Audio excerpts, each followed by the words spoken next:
When my sister-in-law moved in for a month, I knew trouble was coming. But nothing prepared me for the heartbreaking sight in every room the next morning. I shrieked, and there was only one thing left to do: kick her out. Fast. My name is Margot, and until last week I thought I had a pretty good handle on my life. A loving husband, Evan, a cozy home, and my 3 beloved pet rats, Whiskers, Nibbles, and Squeak. But then my sister-in-law Emma moved in, and everything went to hell in a handbasket. My husband's sister Emma has always been what you'd call a free spirit. Well, that's if by free spirit you mean chaos incarnate. She's the type who leaves a trail of drama in her wake. She's like a tornado dropping trailer parks across the Midwest. But this time she'd really outdone herself. It all started with a phone call from Evan last week. I was at work, elbow deep in spreadsheets, when my cell buzzed. Margot Evans' voice was tight with stress. "Emma's coming to stay with us." I nearly dropped my phone. "What? Why?" "She and Charlie split up. It's bad, really bad. She needs a place to crash for a while." "Evan, slow down. What happened?" He sighed heavily. "Emma decided it would be a great idea to flirt with Charlie's boss at the company party. Apparently she was trying to make Charlie jealous, but it backfired spectacularly." "She did what?" "Yeah, she was all over him. Dancing, whispering in his ear, the works." Charlie was furious.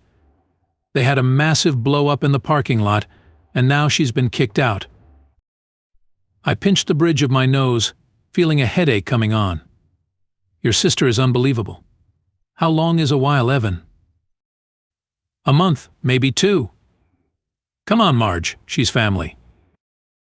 I wanted to argue, to remind him of all the times Emma had taken advantage of our kindness, but I could hear the plea in his voice. "Fine," I sighed, "but she's on thin ice from the start." And that's how Emma ended up on our doorstep, mascara-streaked face and overstuffed suitcase in tow. She threw herself into my arms the moment I opened the door. "Oh, Margot," she wailed. "It's all gone to pieces. Charlie's left me, and I have nowhere else to go." I awkwardly patted her back, shooting Evan a "you owe me big time" look over her shoulder. There, I murmured, trying to sound sympathetic. "Why don't you come in and tell us what happened?" Once we got Emma settled on the couch with a cup of tea liberally spiked with brandy, my secret weapon for dealing with family drama, the story came pouring out. "It was all a misunderstanding," Emma sniffled, clutching her mug. "I was just trying to make Charlie jealous at his company party. How was I supposed to know his boss would take it seriously?"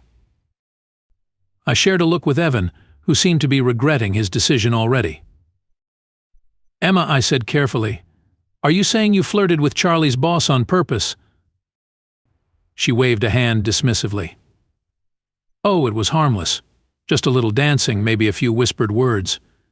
But then Charlie got all worked up, and before I knew it, we were screaming at each other in the parking lot." "Jesus," Evan groaned. "What were you thinking?" "I just wanted him to pay attention to me for once." "Is that so wrong?" I bit back the urge to say yes, it absolutely was. Instead, I took a deep breath. "Well, you're here now. We'll figure something out." As I showed Emma to the guest room, we passed by my rat's cage in the living room. Suddenly, Emma let out an ear-piercing shriek, nearly dropping her suitcase. "Oh my God, are those rats?" I moved between Emma and the cage, my protective instincts kicking in. "Yes, Emma. These are my pets, Whiskers, Nibbles, and Squeak." "Pets? You keep rats as pets?" That's disgusting." I felt my temper flare. "They're not disgusting. They're intelligent, clean, and affectionate animals." "How can you possibly live with those rodents in your house?" Emma sputtered, pressing herself against the wall as if trying to get as far away from the cage as possible. "They're family," I snapped, my patience wearing thin. "And they live here. So you'd better get used to them if you plan on staying." Emma looked like she might be sick. "I can't believe this. Rats. In the house. It's unhygienic. I took a deep breath, reminding myself that Emma was a guest, albeit an unwelcome one. Emma, I understand you're not used to them, but I won't tolerate any disrespect towards my pets. They're important to me, and they're not going anywhere. She shuddered dramatically, eyeing the cage with clear revulsion. I don't know if I can sleep knowing those things are in the house. Well, that's something you'll have to figure out. Because they're staying whether you like it or not. Emma smirked, grabbed her suitcase and said, We'll see about that before storming off. That night, as Evan and I lay in bed, I couldn't shake the feeling of unease.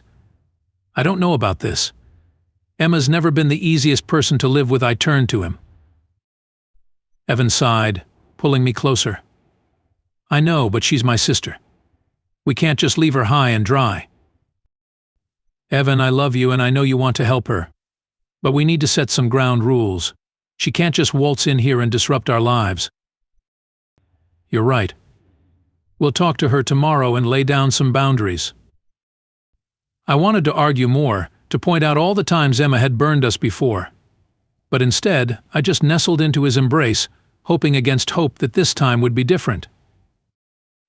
The next morning I woke early, padding down to the kitchen to start the coffee and feed my little ones. As I approached their cage, my heart stopped. The door was open, and the cage was empty. Whiskers? Nibbles? Squeak, I called, panicking. I tore through the living room, looking under furniture behind curtains, and then I saw a rat trap set and waiting in the corner.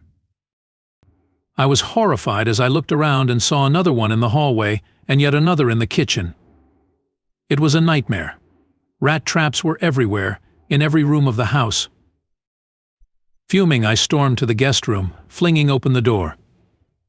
Emma was sprawled across the bed, snoring. I grabbed a glass of water from the nightstand and dumped it over her head. She shot up, sputtering and gasping. What the hell, Margot? Where are they? Emma blinked, water dripping down her face. Where are what? My rats, Emma. What did you do to them? Crinkling her nose in disgust, she said, Oh, those. I got rid of them, of course. You should be thanking me. I felt like I'd been punched in the gut. You? Got rid of them? What does that mean? Emma had the audacity to look proud. I set them free in the backyard. They're probably halfway to the sewers by now. Or the neighbor's cat probably had a good meal. Really, Margot, it's for the best. No one wants rats in their home. I don't remember moving, but suddenly I had Emma by the collar of her silk pajamas, yanking her off the bed. You had no right, Emma. Those were my pets, my family. Margot Evans' voice cut through the red haze of my anger. He stood in the doorway, looking shocked. What's going on? I released Emma, who scrambled away from me. Your sister decided to set free Whiskers, Nibbles, and Squeak, and she's laid traps all over the house. Evan's face hardened as he turned to Emma. Is this true? Emma rolled her eyes, trying to sound like she'd saved world hunger. Oh, come on, I was doing you both a favor. Who wants to live with filthy rodents? The look Evan gave her could have frozen hell itself. Pack your bags, Emma. You're leaving. Now I chimed in. Emma's jaw dropped. What? You can't be serious. Where am I supposed to go? That's not our problem, I snapped, already heading for the door. I'm going to look for my rats. When I get back, you'd better be gone. As I searched the backyard, calling desperately for my little friends, I heard the sounds of argument from inside. Emma's shrill protests, Evan's firm rebuttals. Their voices carried through the open window. You can't just throw me out, Emma wailed. I'm your sister. And Margot is my wife. Those rats mean everything to her. You had no right to interfere. But they're just rats. How can you choose them over me? It's not about choosing rats over you, Emma. It's about respect. You came into our home and immediately violated our trust. That's not okay. I tuned out the rest of their argument, focusing on my search. The yard wasn't large, but there were plenty of hiding spots for 3 scared rats. As I peered under bushes and behind the garden shed, I couldn't help but wonder how we'd gotten to this point. Emma had always been difficult, but this was a new low. How could she not understand that my rats weren't just pets, but cherished companions? They'd been there for me through some of my darkest times, offering comfort when even Evan couldn't reach me. Finally, the front door slammed and I saw Emma storming down the driveway, suitcase in tow. Her face was cloaked with fury and indignation, but I couldn't bring myself to care. All that mattered was finding my little ones. Evan joined me in the yard, his face grim. "Any luck?" I shook my head, fighting back tears. Nothing.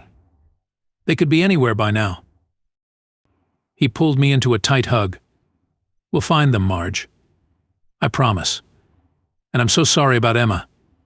I never thought she'd do something so awful." As we stood there, the morning sun warming our backs, I heard a familiar squeak. There, peeking out from under the porch, were 3 furry faces.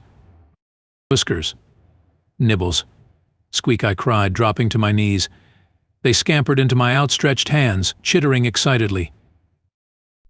Evan laughed in relief.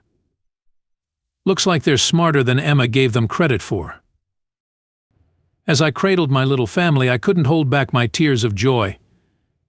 Emma was gone, my rats were safe, and Evan had stood by me through it all. "Come on," I said, standing up with my precious furry cargo. "Let's go home."